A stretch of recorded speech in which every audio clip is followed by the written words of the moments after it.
Deep in the frozen wastelands of the Soviet Union, something exploded that wasn't supposed to exist. September 29, 1957. A blast so powerful it hurled 150 tons of concrete into the sky like paper. So deadly it poisoned thousands of square kilometers for decades. So secret that the world didn't learn the truth for 20 years. This wasn't a weapons test gone wrong. This wasn't an accident during some Cold War experiment. This was something far more terrifying. A disaster born from negligence, covered up by lies, and hidden behind the Iron Curtain of Soviet secrecy, the Kyshtym Disaster. A nuclear explosion that Russia desperately tried to erase from history. But why? What really happened in that remote corner of the USSR? And how did they manage to keep one of the worst nuclear disasters in human history buried for so long? The answers will shock you, because this story isn't just about radiation and cover-ups. It's about the price of secrecy and the cost of power when human lives become expendable. Today, we're pulling back the curtain on a catastrophe that changed everything. A disaster that ranks as the third worst nuclear incident in human history. Yet, most people have never heard of it. This is the story they never wanted you to know. The year was 1957, and the world was balanced on a knife's edge. The Cold War wasn't just heating up, it was blazing. Both superpowers were locked in a deadly race to build the most devastating weapons ever conceived. Nuclear arsenals grew by the day. Fear ruled the streets, and in the heart of the Soviet Union, in a place that didn't officially exist, something monstrous was taking shape. Hidden away in the Chelyabinsk region, beyond the reach of prying eyes, stood a facility that would make your blood run cold, the Mayak nuclear complex. On paper, it was a simple industrial site. In reality, it was a plutonium factory, churning out the raw materials for Soviet nuclear weapons. But this wasn't just any factory. This was a place where corners were cut, safety was ignored, and human lives were treated as acceptable losses in the name of national security. The facility had been thrown together in the aftermath of World War II with one goal in mind: beat the Americans to the nuclear punch. Speed was everything, precision was secondary, safety was an afterthought. What could possibly go wrong? Everything, as it turned out. The Soviets were about to learn a lesson that would haunt them for generations. When you rush to harness the power of the atom sometimes fights back. Picture this. It's the late 1940s, and Soviet engineers are working around the clock to build reactors that can produce weapons-grade plutonium. They're not thinking about environmental impact. They're not worried about long-term consequences. They're focused on one thing only: matching American nuclear capability before it's too late. So they cut corners, they use inferior materials, they skip safety protocols, and they dump radioactive waste wherever it's convenient. The first 6 reactors at Mayak used what's called an open-cycle cooling system. That's a fancy way of saying they pumped water through the reactor core and then dumped it straight into the environment. Where did it go? Into nearby lakes and rivers. What was in that water? Enough radiation to kill you slowly and painfully. But nobody seemed to care. Production quotas mattered more than human lives. Lake Kyzyltash was the first victim. When that became too contaminated to use, they moved to Lake Karachay. Soon, that lake became so radioactive that standing on its shore for just 1 hour would deliver a fatal dose of radiation. The most polluted place on Earth, they called it. A monument to Soviet priorities. By the early 1950s, the consequences were becoming impossible to ignore. Villages downstream from the facility were reporting strange illnesses. Radiation sickness was spreading through communities like wildfire. People were dying, and nobody was explaining why. But the work continued. The plutonium production couldn't stop, not when the Cold War was raging and nuclear supremacy was on the line. In 1953, Soviet officials finally acknowledged that dumping radioactive waste directly into the environment might not be the smartest approach. They installed a new system. Instead of pouring liquid nuclear waste into lakes, they would store it in specially built metal containers, underground tanks that could hold the deadly materials safely. At least, that was the theory. Reality had other plans. These storage tanks weren't just holding any ordinary waste. They contained some of the most dangerous substances known to humanity: cesium-137, strontium-90, and other radioactive isotopes that would remain deadly for centuries. The waste generated its own heat through radioactive decay, so cooling systems were essential. Temperature monitoring was critical. Maintenance was non-negotiable. But this was the Soviet Union in the 1950s, where production always took priority over precaution. The monitoring systems were inadequate from the start. The maintenance schedules were ignored. The cooling systems were unreliable. And the people in charge were under immense pressure to keep the plutonium flowing. Safety inspections were cursory at best. Warning signs were dismissed as inconveniences. The stage was set for catastrophe, and everyone involved was too focused on meeting quotas to notice the warning signs. Workers at the facility were receiving radiation doses that would be considered fatal by today's standards. Estimates suggest that between 17,000 and 4,500 people were exposed to dangerous levels of radiation during the early years of operation. But this information was classified. The workers didn't know they were slowly being poisoned. Their families didn't know. The surrounding communities didn't know. Secrecy was the Soviet way, and secrecy would prove to be deadly.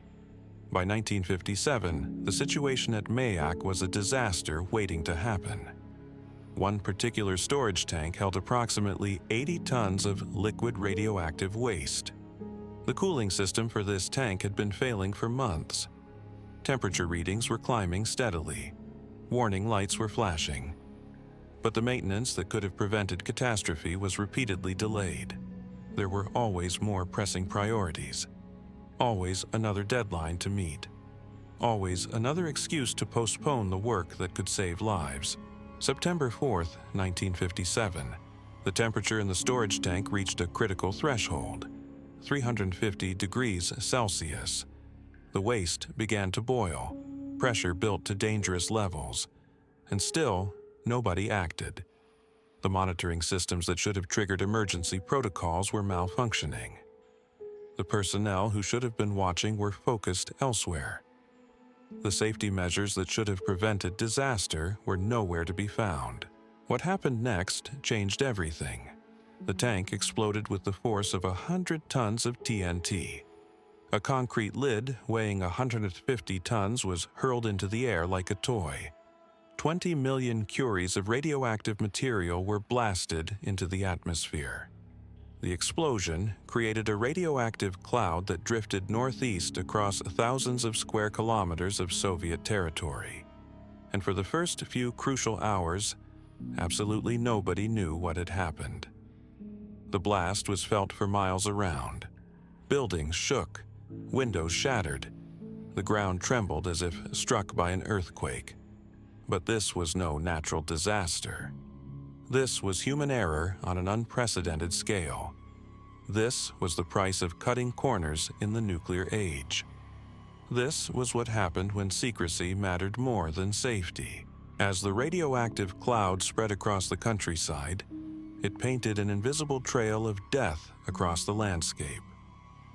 Farms, forests, villages, and rivers were contaminated with levels of radiation that would remain dangerous for decades. The fallout zone eventually covered an area of 20,000 square kilometers. Hundreds of thousands of people were unknowingly exposed to deadly radiation levels, and the Soviet government's first instinct wasn't to help them. It was to hide what had happened. The silence was deafening. For hours after the explosion, nobody spoke. Nobody reported. Nobody acknowledged that anything had happened at all. This wasn't incompetence. This was policy. In the Soviet Union, disasters didn't exist unless the state said they existed, and the state had no intention of admitting that one of its most critical nuclear facilities had just painted half the countryside with deadly radiation. Picture the scene. Emergency crews rushing to the site, not to help victims, but to assess the damage to Soviet nuclear capabilities. Officials scrambling to contain information, not contamination. Communications being severed, not to prevent panic, but to prevent leaks. This wasn't disaster response. This was damage control, and the damage they were trying to control wasn't to human lives, it was to Soviet prestige. The radioactive cloud didn't respect borders or security classifications. It drifted silently across villages where families were going about their daily routines. Children played in contaminated fields. Farmers tended to poisoned livestock. Mothers hung laundry in radioactive air. None of them knew they were being slowly murdered by invisible particles that would destroy their bodies from the inside out. But the Soviet authorities knew. They had radiation detectors. They had monitoring equipment. They could track the cloud's path with scientific precision. And what did they do with this knowledge? They buried it deeper than the nuclear waste that had just exploded into the sky. They classified it, compartmentalized it, and pretended it had never happened. For 1 full week, the people living in the path of the radioactive plume received no warnings. No evacuations, no medical treatment, nothing. They were left to absorb radiation doses that would guarantee cancer, birth defects, and premature death for generations to come.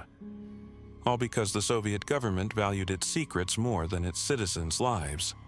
When evacuations finally began, they came with lies attached. Families were told they were being relocated for agricultural reasons. Workers were told the area needed to be cleared for industrial development. Children were told they were going on extended vacations. Nobody was told the truth. Nobody was told they were fleeing from radiation levels that could kill them within hours. The evacuation process itself was a masterpiece of Soviet bureaucracy and callousness. 22 villages were eventually cleared, but not all at once. The process dragged on for 2 years. 2 years of people living in contaminated areas while officials debated logistics and paperwork. 2 years of children drinking radioactive milk and breathing radioactive air. 2 years of unnecessary exposure that could have been prevented with a single honest announcement. Only about 11,000 people were evacuated in total, though estimates suggest far more were affected. The selection process wasn't based on radiation exposure levels. It was based on how visible the evacuations would be to foreign observers. Villages close to major roads were cleared first. Remote settlements were left to fend for themselves. Lives were saved or sacrificed based on geographic convenience, not medical necessity. Those who remained were conscripted into cleanup efforts that would have been considered war crimes if committed against enemy populations. Farmers were ordered to burn contaminated crops without being told why. Villagers were forced to slaughter radioactive livestock with their bare hands. Workers were sent to bury contaminated soil, using nothing more than shovels and wheelbarrows. They were digging their own graves, literally and figuratively. The cleanup crews weren't given protective equipment. They weren't told about radiation dangers. They weren't even given basic safety briefings. They were simply ordered to clean up the mess and ask no questions.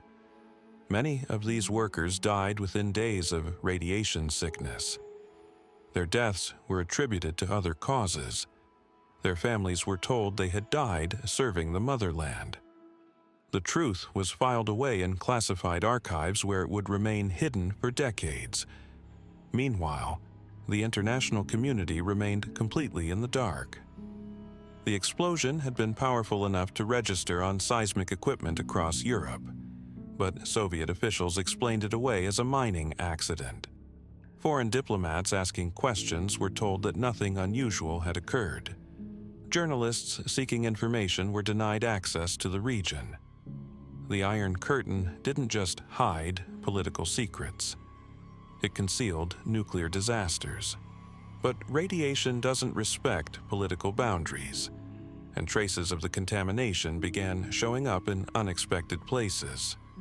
European monitoring stations detected unusual isotope patterns in the atmosphere. American spy satellites captured images of suspicious activity in the Chelyabinsk region. Intelligence agencies started asking uncomfortable questions. The Soviets responded by tightening security even further and denying everything more vigorously. The cover-up required a massive, coordinated effort across multiple government agencies. The KGB worked to suppress information and eliminate witnesses. The military cordoned off the contaminated area and declared it a restricted zone. Scientists were ordered to falsify research data and attribute health problems to other causes. Doctors were forbidden from mentioning radiation sickness in medical records. Everyone involved was sworn to secrecy under threat of imprisonment or worse. Maps were redrawn to remove evacuated villages from official records. Census data was altered to hide population changes in the affected region. Birth records were modified to conceal radiation-related birth defects. Death certificates were falsified to hide radiation-related fatalities. The Soviet state was literally rewriting reality to hide the consequences of its negligence. For nearly 2 years, the deception held. The outside world remained largely unaware that one of the worst nuclear disasters in history had occurred in the heart of the Soviet Union. But secrets have a way of leaking out, especially when they involve widespread death and environmental destruction. The first cracks in the cover-up began to appear in 1958, when vague reports of unusual incidents in the USSR started circulating in Western intelligence circles. The breakthrough came from an unexpected source.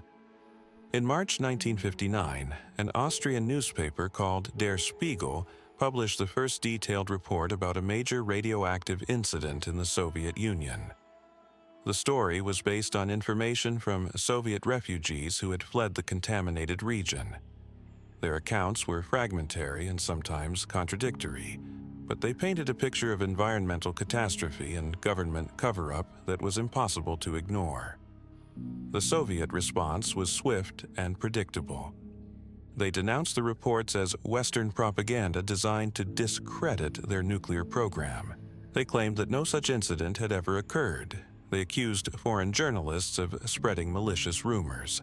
But the damage was done. The story was out, and other news outlets began investigating. Still, the full extent of the disaster remained hidden. Western intelligence agencies suspected that something significant had happened, but they lacked concrete evidence. The contaminated region remained off-limits to foreign observers. Soviet officials continued to deny everything, and the people who had lived through the disaster were too afraid or too isolated to speak out.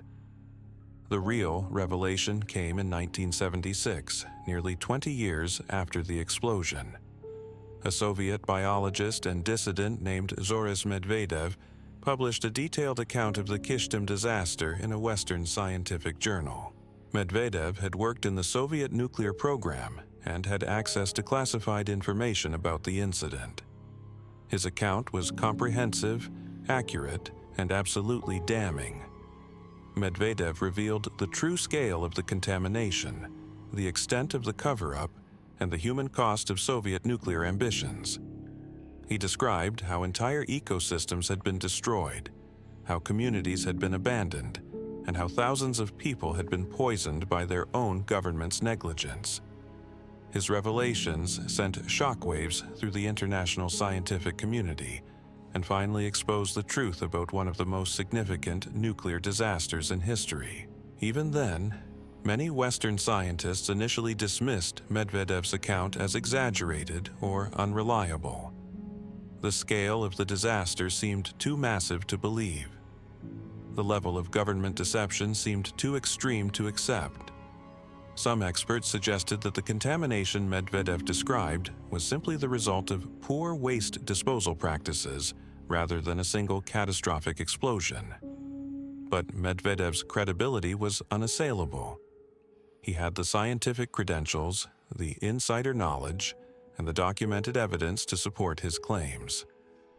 Gradually, the international community began to accept that the Soviet Union had indeed experienced a nuclear disaster of unprecedented scale and had successfully hidden it from the world for 2 decades. It wasn't until the collapse of the Soviet Union that the world finally learned the complete truth.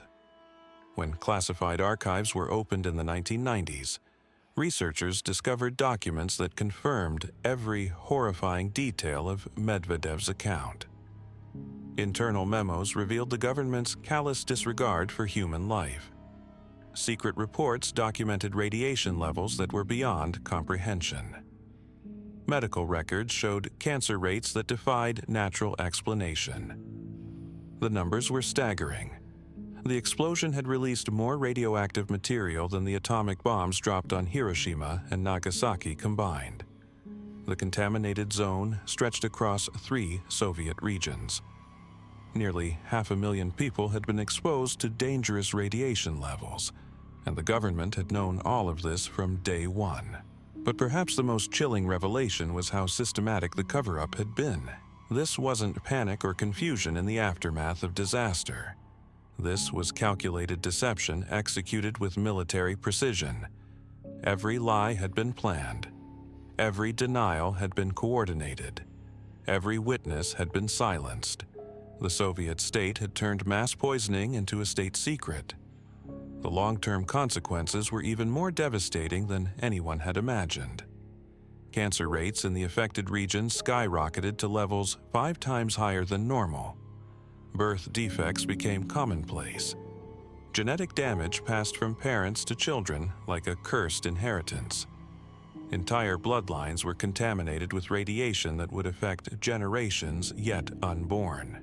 The environment told its own story of destruction. Forests withered and died, their leaves turning brown in the middle of summer. Rivers ran toxic with radioactive particles that would remain deadly for centuries. Wildlife populations collapsed as animals absorbed fatal doses through contaminated food and water. The landscape itself became a graveyard, beautiful but lethal. Lake Karachay, the dumping ground for nuclear waste, became so radioactive that it could kill a person within an hour of exposure.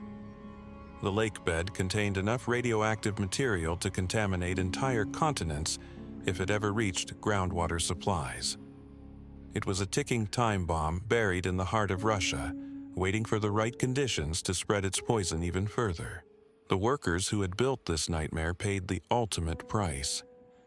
Many died within months of the explosion, their bodies ravaged by radiation sickness.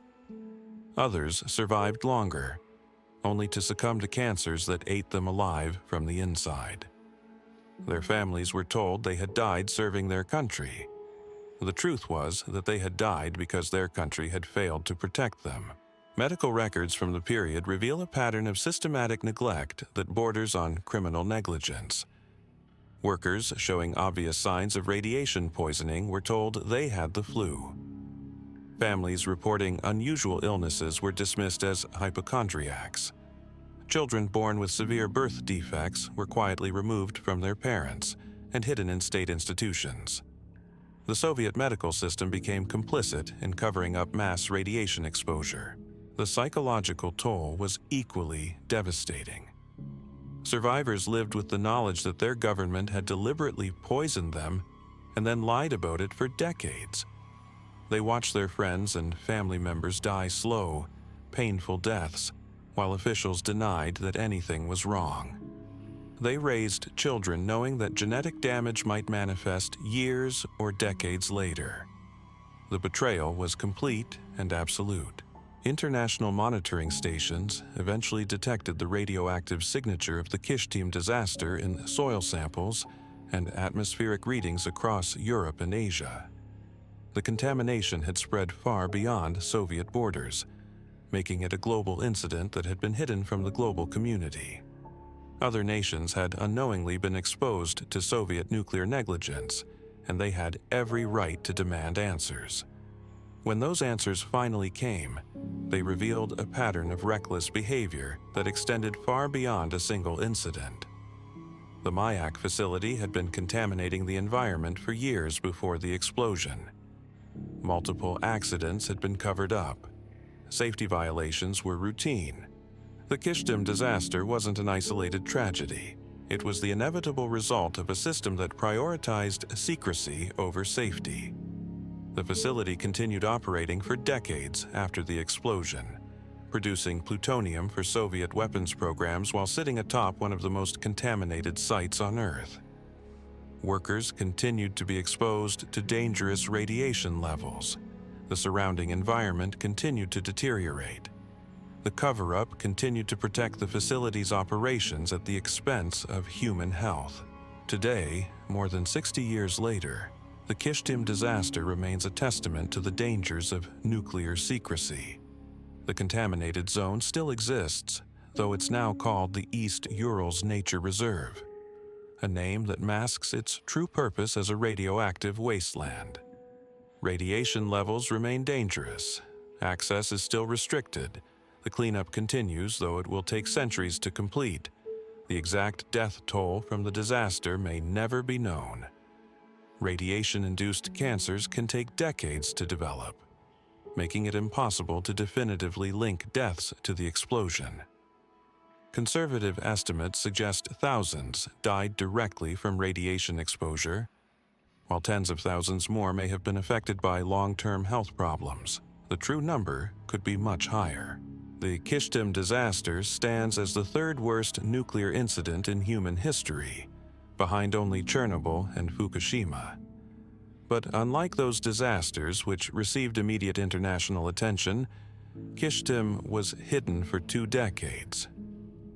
It represents the ultimate failure of nuclear secrecy, a system where protecting state secrets mattered more than protecting human lives. The lessons from Kyshtym are clear but often ignored. Nuclear technology demands absolute transparency. Safety cannot be sacrificed for political convenience. Cover-ups don't prevent disasters, they guarantee them. When governments prioritize secrecy over public safety, everyone pays the price. The invisible killer of radiation doesn't discriminate between friend and enemy, between classified and declassified, between those who know the truth and those who live in ignorance. This disaster changed the way the world thinks about nuclear safety, but only after the truth finally emerged. It proved that no government can hide the consequences of nuclear negligence forever. Radiation leaves traces that persist for generations. Contamination spreads beyond borders and security classifications. The truth has a way of surfacing, no matter how deeply it's buried. The Kyshtym disaster wasn't just a nuclear accident, it was a moral catastrophe. It revealed what happens when power is exercised without accountability, when secrecy becomes more important than human life, when the state treats its own citizens as expendable resources in the pursuit of military supremacy. It stands as a warning from history, a reminder that the most dangerous fallout from nuclear disasters isn't always radioactive. Sometimes it's the fallout from lies, cover-ups, and the systematic betrayal of public trust. The people of Kyshtym and the surrounding regions deserved better. They deserved honesty from their government. They deserved protection from nuclear contamination. They deserved medical treatment when they fell ill. They deserved the truth about what had poisoned their land and their bodies. Instead, they received decades of lies, denial, and abandonment. Their story is finally being told, but it comes too late for the thousands who died without ever knowing why. It comes too late for the families torn apart by radiation sickness. It comes too late for the children born with genetic damage that could have been prevented. The Kyshtym disaster proves that in the nuclear age, the most deadly weapon isn't always the bomb itself. Sometimes it's the silence that follows the explosion.